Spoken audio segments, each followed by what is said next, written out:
आज हम डिस्कस करेंगे लिमिट के बारे में कि लिमिट होती क्या है, इसकी डेफिनेशन क्या होती है, इसके मेन मेथड क्या होते हैं और फार्मूलाज क्या होते हैं।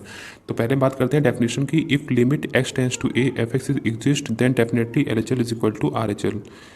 L H L means left hand limit and R H L means right hand limit. L H L का मतलब ये होता है कि अगर मान लो हम x टेंस टू 1 तक चल रहे हैं तो 1 से छोटी वैल्यू कौन हो सकती है, 0.99, इसके नियर अबाउट ही ले सकते हैं। या फिर ये उसको बोला जाएगा एल एच एल रूल। और आर एच एल रूल क्या होगा, 1.0004। ये वैल्यू हम अगर हम पुट कर रहे हैं और सेम वैल्यू दे रहा है तो हम बोल सकते हैं लिमिट एग्जिस्ट करेगी, अदरवाइज लिमिट एग्जिस्ट नहीं करती है।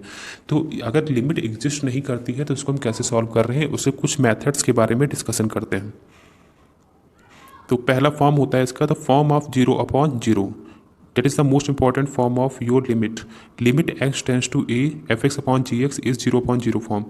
If we put the value of x tends to a, if we put the value of x, जब हम x की वैल्यू पुट करते हैं तो उसमें 0/0 फॉर्म बन जाता है। तो आगे हम इसको कैसे सॉल्व करते हैं जिससे कि लिमिट एग्जिस्ट कर जाए और 0/0 फॉर्म ना आए। तो उसके लिए कितने तरीके हो सकते हैं, टोटल 5 तरीके होते हैं। कौन सा, या तो हम एल एच रूल लगा दें, यानी कि एल हॉस्पिटल रूल।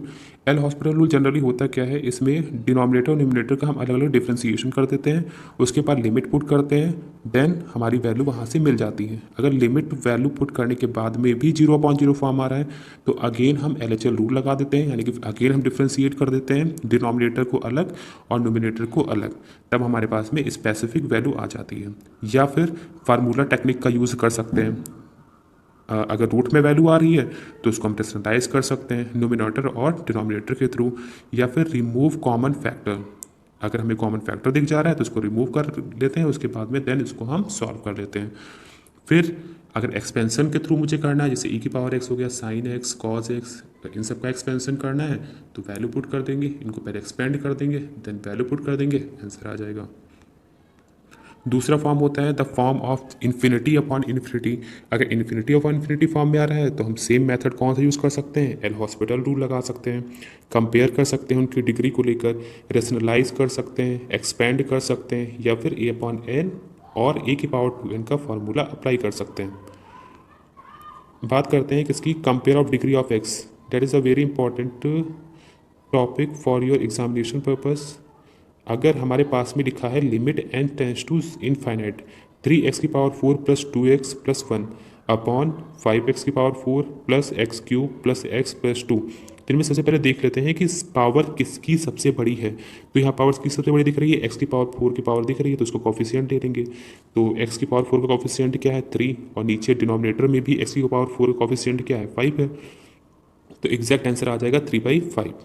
दूसरा एग्जाम्पल देखते हैं, limit n tends to infinite under root x upon root x plus 2 plus root x. Simply अगर हम डायरेक्ट वैल्यू रखते हैं तो इन्फिनिटी अपॉन इन्फिनिटी फॉर्म बनना है।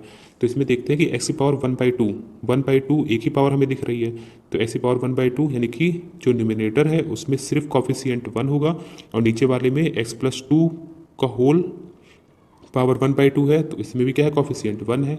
और आगे भी लिखा है अंडर रूट एक्स, इसका भी कॉफिशिएंट कितना है, 1 है, तो 1/1 plus 1 that is 1/2। Third example देखते हैं, limit n tends to infinity 2 की पावर n प्लस 1 प्लस 3 की पावर n अपॉन 2 की पावर n प्लस 5 इंटू 3 की पावर n। इसमें सबसे बड़ी पावर कौन सी है, 3 की पावर n। डिनोमिनेटर न्यूमिनेटर हम सब में मिला के देखते हैं कि सबसे बड़ी पावर कौन सी है, उसके बाद उसी का कॉफिशिएंट रख देते हैं, आंसर आ जाता है। ये सिर्फ एप्लीकेबल होता है इन्फिनिटी अपॉन इन्फिनिटी पावर में। कितना आ गया इसमें, 3 की पावर n का कॉफिशिएंट क्या है, 1 है, और डिनोमिनेटर में 3 की पावर n का कॉफिशिएंट क्या है, 5 है, तो इसका आंसर आ जाएगा 1/5। फर्दर चलते हैं, तो 3 की power n plus 1 minus 7 into 5 की पावर n प्लस 1 2 इंटू 3 की पावर n प्लस 15 इंटू 5 की पावर n। तो पहले इसको हम सिंप्लीफाई कर लेते हैं, n के टर्म में बना लेते हैं, तो 3 इंटू 3 की power n minus 7 into 5 into 5 की पावर n अपॉन 2 इंटू 3 की पावर n प्लस 15 इंटू 5 की पावर n।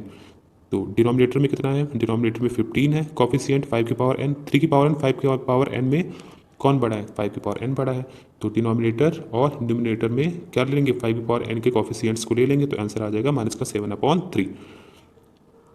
अगर लिखा हुआ है limit x tends to infinite x cube plus 2x upon 2x square plus 4x plus 1, तो x की power cube ये सबसे बड़ी पावर है और नीचे की तरफ x की पावर क्यूब दे ही नहीं रखा हुआ है, तो हम क्या मान लेंगे, 0 मान लेंगे, और जब 1/0 आ जाएगा तो वैल्यू हमेशा इनफाइनाइट आएगी। यानी कि अगर डिग्री ऑफ न्यूमिनेटर बड़ी होगी डिग्री ऑफ न्यूमिनेटर से तो हमेशा वैल्यू आएगी इनफाइनाइट, और इसके अपोजिट में अगर degree of numerator is less than degree of denominator होगा तो उसकी वैल्यू हमेशा जीरो आएगी। फर्दर चलते हैं। Limit n tends to infinity 3 की पावर n प्लस 2 की पावर n अपॉन 3 की पावर n प्लस 5 की पावर n प्लस 1। इसमें सबसे बड़ी पावर क्या है 5 की पावर n, बट न्यूमिनेटर में इसकी कोई वैल्यू नहीं दे रखी हुई है तो इसकी वैल्यू आ जाएगी जीरो। अगर फॉर्म दे रखा है इन द फॉर्म ऑफ 1 की पावर इन्फिनिटी एंड 0 की पावर इन्फिनिटी, तो अगर 1 की पावर इन्फिनिटी आ रही तो हम कौन सा रूल लगाएंगे, limit n tends to a f x की पावर जी एक्स, जहाँ एफ एक्स भी एक फंक्शन है और जी एक्स भी एक फंक्शन है। तो इसमें क्या कर देंगे हम ई की power limit x tends to a f x minus 1 into g x, ये फार्मूले का यूज़ करेंगे, सॉल्व कर देंगे, आंसर आ जाएगा। आगे limit x tends to a f x की पावर जी एक्स है तो इसमें डायरेक्ट लगा देंगे हम ई की power limit x tends to a log f x upon 1 upon g x. ये कब हम यूज़ करेंगे सेकंड वाला, जब 0 अपॉन 0 फॉर्म होगा या फिर 0 अपॉन इन्फिनिटी फॉर्म होगा।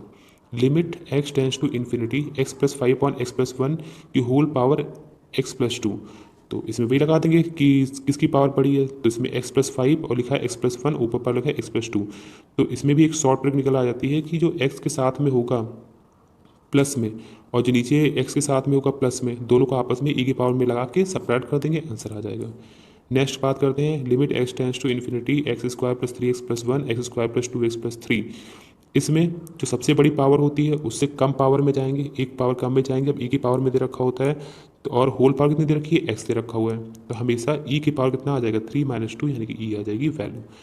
For example limit n tends to 0 1 की पावर n प्लस 2 की पावर n प्लस 3 की पावर n प्लस 4 की पावर n की होल पावर 1/n है, तो सबसे पहले बिगेस्ट वैल्यू को ले लेते हैं। 1 2 3 में कौन बड़ा है 4 बड़ा है, तो 4 ही आंसर आ जाएगा।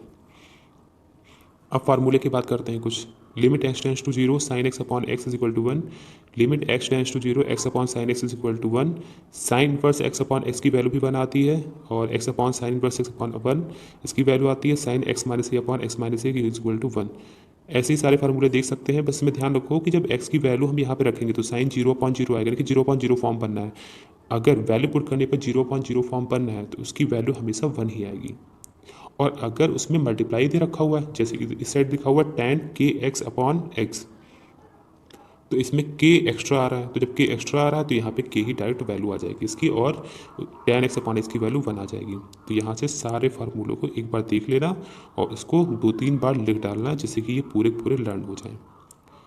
इतने फार्मूले सफिशियंट है, बहुत अच्छे से पढ़ाई कर लो इनको प्रैक्टिस कर लो, लिख लिख के प्रैक्टिस करो, इनको 4 से 5 बार लिखो, ये ऑटोमेटिक अपने आप लर्न हो जाएंगे।